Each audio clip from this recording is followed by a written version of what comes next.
My best friend married my rich boyfriend and claimed that all rich men were bad. So she took on the suffering for me. She sold all her wedding jewelry and told her husband that she gave them to me as a birthday gift. She maxed out her husband's secondary card and said that she did that to pay off the gambling debt for me. When she was pregnant, she had an affair with her husband's younger brother, resulting in a hemorrhage. She said that I was fooling around with raff. She kindly tried to dissuade me, but I pushed her down and caused her to miscarry. In the end, her husband sent me to the north of Burma to atone for my sins. I was humiliated to death by her lover. When I opened my eyes again, I was back on the day of her miscarriage. Every time Jane went on a date with her lover, she would tell her husband that she was with me. If George hadn't come to me in my previous life and scolded me for my crimes, I wouldn't know that I had experienced so much. That moment, George's phone kept ringing. As soon as I picked up the phone, George's angry voice exploded in my ear. "Nico, it's so late. Why did you keep Jane with you? I've tolerated you for a long time. Can you stop being so dependent? Do you think the whole world will serve you alone? Jane is married, and she is still pregnant. Can you stop relying on her? Don't you know how annoying you are? Are you holding a grudge because I dumped you? Jane is very ingenuous. If you use her again, don't blame me for being rude to you. Hurry up and send her back." George scolded me loudly in a bad temper. Thinking back to George's revenge in my past life, and Jane and her lover's means of silencing me, I couldn't help but feel a surge of anger. "George, I would tear your family apart with your own hands today," I sneered and answered happily. Jane said that she was playing poker and didn't want to go back. "Why don't you come and pick her up? We're at the same hotel we always stay at." After saying that, I hung up the phone and turned it off. I didn't want to waste any more time talking to George. But soon there was a knock on the door. When I opened the door, I was knocked back by a huge force outside the door. Before I could react, several bodyguards suddenly held me down. As for George, he walked into my house with heavy steps and looked for Jane roughly. He turned the whole room upside down. But he didn't find anything. "Where is Jane? Why did you say she was playing poker at the hotel? I've been standing downstairs for a long time, and the lights in your house have been on. You haven't gone out at night." He rushed in front of me with a red face and roared. Looking at his angry face, I felt the pleasure of revenge. I raised my eyebrows and said unhurriedly. I said, "She was playing poker. But I didn't say she was playing poker with me. Maybe she's playing poker with your brother. Why don't you ask her?" Cold light flashed in his eyes as he grabbed my hair. He said in a deep voice, "Don't talk nonsense. I'll ask you one last time. Where did you hide Jane?" Jane's whereabouts had always been confidential. I was just her scapegoat. How could I know where she was? "He's an adult with hands and feet," I said bluntly. "How can I control where she goes? I'm not her mother." Not hearing the answer he wanted, George suddenly turned vicious. He let go of my hair and slapped me hard in the face, making my head buzz. I was burning with anger, but at the same time, I was looking forward to it. Was he angry just because of that? "I was waiting for you to get even angrier." Seeing the stubbornness in my eyes, George patted my face rhythmically and said, "Do you think I can't do anything to you?" As he spoke, he took out my cell phone from my pocket, turned it on, scanned the lock, and then looked for my contact information. Seeing my emergency contact, he sneered. He dialed a number. "What's wrong, Nico?" On the other end of the line came the gentle voice of Felix Johnny, my fiancé. Just as I was about to speak, one of the bodyguards covered my mouth tightly, preventing me from making a sound. "You're Nico's fiancé, aren't you?" George spoke coldly with a hint of disdain in his tone. "Who are you?" Felix sounded obviously nervous. George faced me directly and said provocatively, "I'm her ex-boyfriend, but don't worry. I'm married now and I'm not interested in her." Felix was silent for 2 seconds before he asked, "Then why did you call me?" "Nothing serious. I just want to tell you something about your fiancée. Her private life was very messy. She often dated another man behind my back. I thought it was dirty, so I broke up with her. I know you're engaged, but let me give you a piece of advice. Nico is not a simple woman. For so many years, she has been relying on my wife to live. She forced my wife to sell the jewelry to buy a birthday gift for her. She was also addicted to gambling, and asked my wife to use my secondary card to pay off her debt. Oh, maybe you don't know yet. Some time ago she had an abortion in the hospital, and asked my wife to stay with her. I guess it was not your child. Aren't you afraid of getting sick with such a dirty woman?" George's words were full of sarcasm and contempt for me. On the other end of the line, Felix fell silent. For a long time, my relationship with Felix had always been very good, and we were preparing for the wedding. He was upright and kind, and he treated me gently and considerately. Since we fell in love, no matter how much we quarreled, he would always coax me patiently and gently reason with me. But this time he seemed to be so angry with George's words that he didn't want to say another word. George hung up the phone and looked at me smugly. How is it are you still unwilling to tell me where Jane is? The bodyguard loosened his grip on my mouth. It's illegal to spread rumors. I glared at George, wishing I could tear this idiot to pieces. Being that I was still stubborn, George became angrier. Illegal? Then I'll let you know what the law is. He gave an order to the other bodyguards. Smash her house. Upon hearing that, the bodyguards immediately began to smash my house. Crazily. In just a few minutes, the clean and tidy room was turned into ruins. There was no complete thing at all. Gritting my teeth, I asked George, aren't you afraid of the law if you continue to be so lawless? Everything in your family was bought with Jane's money. What's wrong with me smashing my own things? George spoke self-righteously, like it was as if you were not committing a crime, but punishing someone who deserved it. I looked at the time, and found that there was less than half an hour left, before Jane's miscarriage. Soon, the show was about to begin. I looked at George and said playfully, should we wait a little longer? Your wife will contact you soon. Seeing that I still didn't care, George said angrily, why are you so stubborn? I'll ruin your reputation today. Take her away. Several bodyguards immediately dragged me to the gate of the community. This scene soon attracted the attention of the passers-by nearby. Seeing that there were more and more people watching George deliberately publicize my crime in public, all of a sudden everyone around me began to point fingers at me. That's too much. Her friend is married and pregnant, but she's still relying on her like this. He's obviously harming her. She's a typical fake friend. Everyone cursed me and thought that I was a heinous person. George looked at me disdainfully and taunted. What do you think? Do you still want to be stubborn? George thought that he had beaten me and was waiting for me to give in. I sneered and said disdainfully, is that all you've got? What's the point of cursing at such a small community? When the time comes, I'll move and nobody will remember me. I think you should call some online celebrities to do a live broadcast. For me, only in this way can you ruin my fame. George's face darkened. Putting his teeth, he said, fine. I'll satisfy you. After that, he made another phone call. I was looking forward to it even more. That was great. He better let the whole world know about the scandal of his family. George had some appeal. It didn't take long for a group of online celebrities to arrive at the scene. They all held up their mobile phones to do live streaming. Guys, I've just heard a big news. It's the woman you're looking at now. Although she looks simple, she's rotten inside. For so many years, she made a living by relying on her best friend. When she had no money, she asked her best friend for it. Her best friend was pregnant and was ordered around by her every day as a servant. She ran errands for her every day, went shopping with her, and even picked her up when she was drunk. Her best friend was so good to her. Not only was she not grateful, but she also bought many things every day and asked her best friend to pay the bill. After spending her best friend's money, she forced her to sell the jewelry. She even maxed out the secondary card of her best friend's husband to pay off her gambling debt. The most important thing is that her private life is in a mess. She already has a fiancé, but she still messes around every day. I heard that she had a venereal disease. She didn't know who the father of the child was when she was pregnant, so she went straight to the hospital to have an abortion. She doesn't dare to tell her fiancé, so her best friend went to take care of her in bed with a big belly. This dreamers vividly put all the groundless accusations on me. They made up a story and exaggerated it. All of a sudden, all the major live streaming rooms were full of abuse against me. Damn. Her best friend and fiancé are so miserable. To have such a shameless bitch. I'm so angry. How can there be such a disgusting person in the world? That's right. This kind of person doesn't deserve to live in this world. Public opinion spread very fast, and my photos instantly became a trending topic on the internet. Vampire woman, poisonous bestie, selfish ghost, and all sorts of other labels had become my tags. As the group of streamers added fuel to the fire, the onlookers were stirred up. They couldn't help throwing eggs and rotten vegetables at me. Those who were eating nearby even threw their beer bottles at me. I was like a criminal waiting to be executed. I stood in a pile of garbage and was abused. This time, Felix suddenly walked toward me from the crowd. Looking at that familiar face, I suddenly felt sad. To me, Felix was my strongest backing.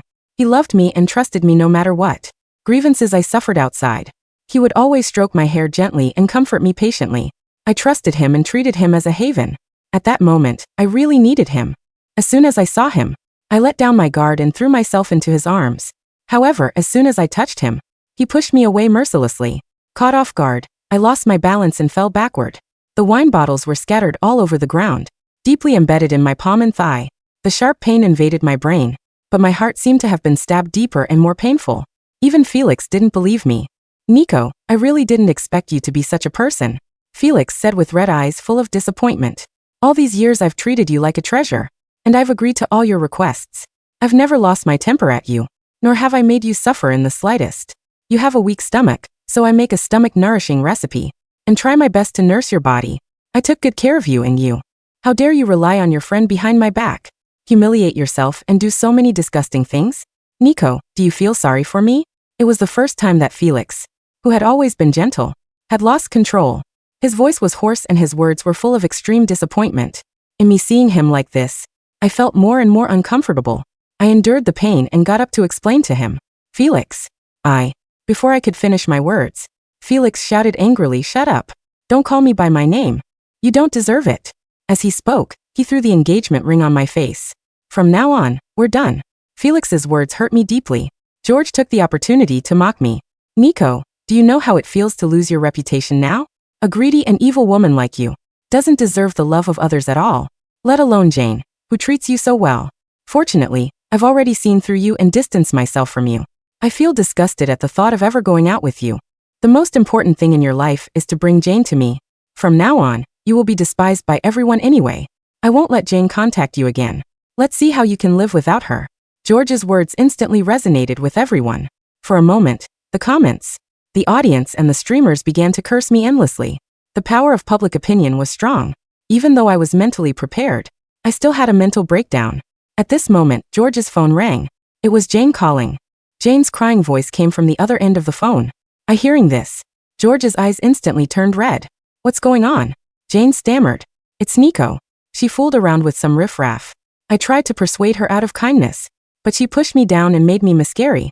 The silence that fell over the crowd was so profound you could hear the subtle, electric hum of a dozen smartphone cameras focusing on my face. Then I started to laugh. It started as a low chuckle, rumbling in my chest, shaking the dust and garbage off my clothes. Within seconds, it grew into a full-blown, hysterical laughter that echoed through the night air. The glass embedded in my palm stung sharply, and blood trickled down my thighs, but I couldn't feel the pain. I was too high on the sheer, unadulterated ecstasy of this moment. George stared at the phone in his hand, the screen glowing against the sudden pallor of his face.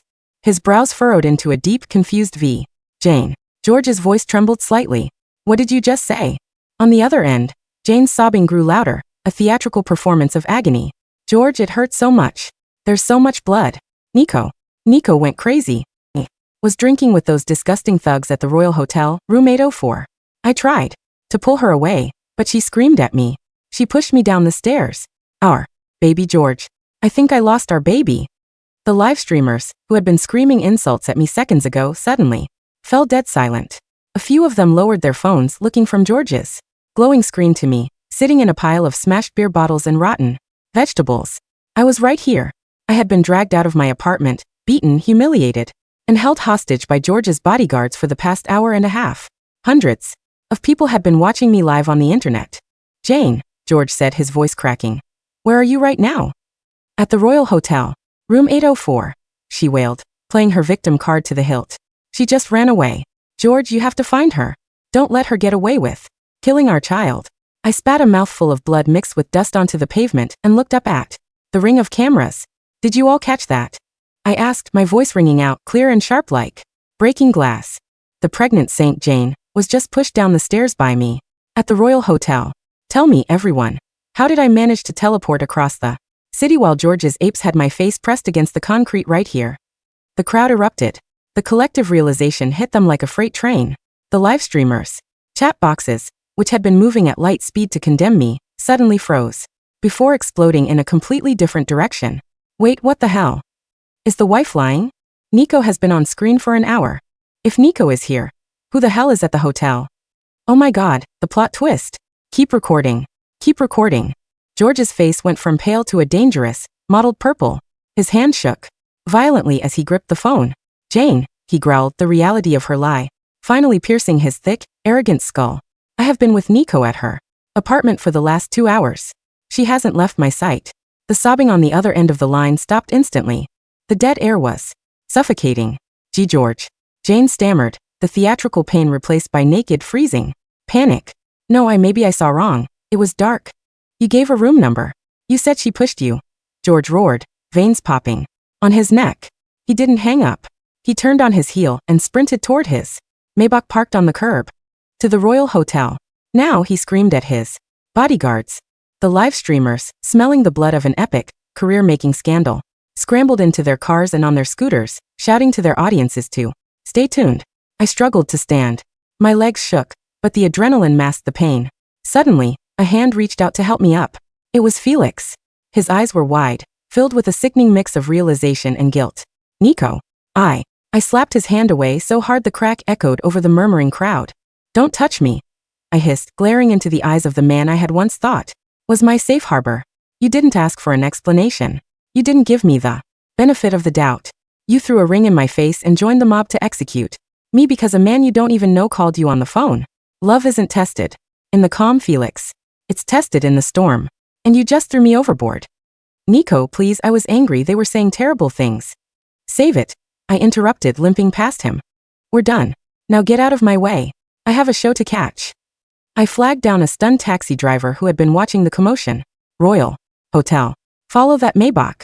I'll pay you triple, I ordered, tossing a crumpled $100 bill I found in my pocket onto the dashboard. The lobby of the Royal Hotel was absolute chaos by the time I arrived. George had bypassed the front desk entirely, leading a furious charge toward the elevators, trailed by a horde of breathless internet personalities holding gimbals and ring lights. I rode up in the second elevator, leaning against the mirrored wall, watching the blood drip from my hands onto the plush carpet. I felt nothing but anticipation. When the elevator doors dinged open on the 8th floor, I heard the crash. George's bodyguards had kicked the heavy oak door of room 804 off its hinges. The live streamers surged forward like water through a broken dam. I walked slowly down the hallway, letting the scene unfold. By the time I reached the doorway, the screaming had started. The room was a slaughterhouse. Blood stained the pristine white carpets, a gruesome testament to Jane's hemorrhage. But that wasn't what had George frozen in place, emitting a sound like a dying animal. Jane was collapsed on the floor, her face pale as a sheet, wearing nothing but a torn silk slip. And kneeling beside her, frantically trying to buckle his belt, was a man. He wasn't a random thug. He wasn't some street riffraff. It was Arthur, George's younger, beloved brother. The camera flashes strobed like lightning in the dimly lit room. The internet was eating it raw. Arthur, George whispered, the word barely making it past his lips. What are you doing here? Arthur's face was green with terror. Brother, it's not what it looks like. I got a call. I came to help her after Nico pushed her. Nico has been with me for 2 hours. George bellowed, stepping over the threshold. He grabbed a heavy brass lamp from the bedside table and hurled it.